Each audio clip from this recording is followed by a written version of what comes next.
Hello मेरे YouTube family, कैसे हैं आप लोग। उम्मीद करती हूँ आप लोग बहुत अच्छे होंगे और हम लोग भी बहुत अच्छे हैं। तो सबसे पहले बड़ों से आशीर्वाद और छोटों को प्यार। तो मैं आज आप लोग से अपने ब्लॉग में कुछ बात करना चाहती हूँ। 2-3 दिन से एक न्यूज़ आ रहा है जिसके बारे में आप लोग भी सुने होंगे। विक्रम और अंजलि की कहानी, जो एक लड़की की है, जिसकी शादी को सिर्फ 17 दिन हुए और उसके हस्बैंड ने उसको 17 दिन के अंदर ही चाकुओं से इतनी बार मारा कि उसकी स्पॉट डेथ हो गई। मतलब वो लास्ट बार अपने फैमिली से मिलकर बात भी नहीं कर पाई, वो शेयर भी नहीं कर पाई कि उसके साथ प्रॉब्लम क्या था या किस वजह से उसको इस तरह दरिंदगी की तरह मारा गया। आखिर उसकी गलती क्या थी। हो सकता है कि उसकी गलती भी हो।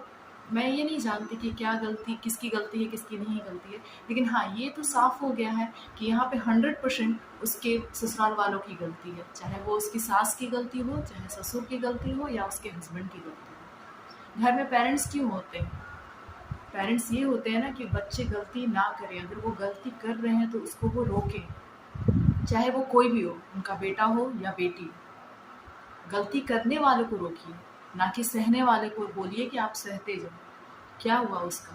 वो तो सह रही थी ना, लास्ट में तो मर गई, कोई देखने वाला नहीं। तो मुझे उस लड़के से ज़्यादा, उस लड़के पे तो है ही, बट उस लड़के से ज़्यादा उसके माँ बाप पे, मतलब उनको क्या बोलूँ, उनके लिए दुनिया में कोई वर्ड्स नहीं बचे हैं। उनके माँ बाप को जो, क्या आपकी बेटी जो है, आप उसको बचपन से पाले हो, बेटा है बचपन से पाले हो, आपको पता है ना कि कितने मुश्किलों से आपने उसको पाला है। आप रात को जब वो उसको फ़ीवर लगता हो या फिर उसको कुछ भी होता हो, उसकी तबीयत ख़राब होती हो, तो माँ-बाप कितने बेचैन हो जाते हैं, रात भर जग कर उसका केयर करते हैं। बस किसी तरह वो ठीक हो जाए, उसकी दवा करते हैं, दुआ करते हैं, जितना हो सके फैमिली करते हैं।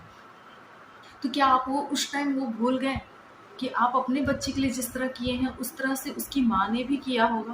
पाल-पोस कर इतने साल, 1 दिन नहीं, कम से कम 22-23 साल उस लड़की को उन्होंने अपने घर में रखा, उसका केयर किया, उसको मतलब हर एक लम्हा, मतलब दिन के 24 घंटे, मिनटों में आप काउंट कर लो, उसका ध्यान रखा, उसको पाला-पोसा, इतने साल बिता दिए उसको बड़े करने में। और आपके बेटे और आपके फैमिली ने बस 1 मिनट लगाया उसको ख़त्म करने में।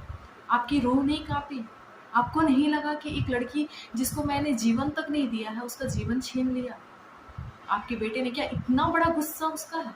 गुस्सा था भी तो उसको गुस्सा अपने पैकेट में रखना चाहिए था और आपको उसको ना अपने रूम में बंद करना चाहिए था कि मेरा बेटा इस तरह का नालायक है, मैंने उसको इस तरह का परवरिश दिया है कि मेरा बेटा ये कदम उठाएगा। इतना नालायक, इतना निकम्मा मेरा बेटा है कि वो ये कदम उठाएगा कि वो एक लड़की का मर्डर कर देगा आपके घर में, आपके सामने।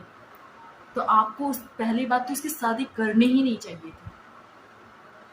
दूसरी लड़की का ज़िंदगी बर्बाद करने का हक आपको किसने दिया? उसकी शादी नहीं करनी चाहिए थी उसको। तो पहले ही आपको खुद से ही आप उसको मार दो। मैं तो यही बोलूँगी लास्ट में, आप खुद से ही वैसे बच्चे को मार दो जो दूसरे के बच्चे को मारता है। और हाँ, मैं अपने देश के कानून से या फिर जो भी मेरी बातें सुन रहे हैं, मैं उन लोगों से रिक्वेस्ट करूँगी कि इस बात को और आगे मेरी बातों को शेयर करें, ताकि ज़्यादा से ज़्यादा लोगों तक मेरी बातें पहुँचे।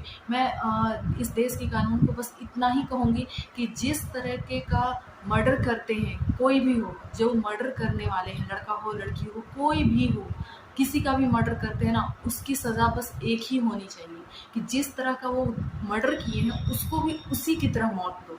ना कि उसको उम्र कैद दो, उसको फांसी की सज़ा दो या कोई अदर सज़ा। उसके लिए कोई सज़ा नहीं बना है दुनिया में। उसको वही सज़ा दो जिस तरह से उसने उसका किसी का भी मर्डर किया हो। चाहे वो एक पहले आया एक लड़की का जिसको चाकू से गोद कर गली में मार दिया गया। अभी ये केस है अंजलि का, जिसको विक्रम ने घर में ही 17 दिन के अंदर मार दिया।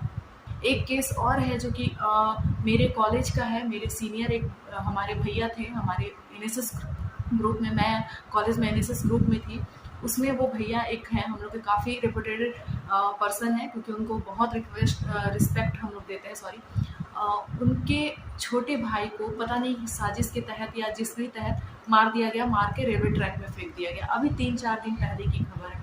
तो मैं ये बस कहना चाहती हूँ, मर्डर करना कितना आसान हो गया ना, क्योंकि सब लोग जानते हैं मर्डर करने के बाद क्या होगा, ज़्यादा से ज़्यादा उम्र कैद होगी, पैसे देकर छूट जाएंगे, बेल पर बाहर निकलते रहेंगे, लाइफ को एंजॉय करेंगे, उनकी तो ज़िंदगी बची रही ना, वो तो जान ले लिए दूसरे का, उनकी तो ज़िंदगी बची हुई है। तो मैं बस इतना ही कानून से कहती हूँ, रिक्वेस्ट करती हूँ कि उन जो भी मर्डरर होते हैं उनकी सज़ा भी वही होनी चाहिए। अगर वो टुकड़े में काटते हैं लड़की को या किसी भी इंसान को, तो उसको भी टुकड़े में ही काटो, यही उनकी सज़ा है।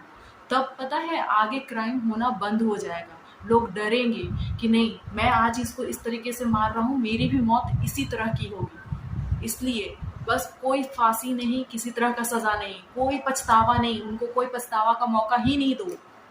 क्यों देंगे मौका पछतावा? क्या उसने दिया?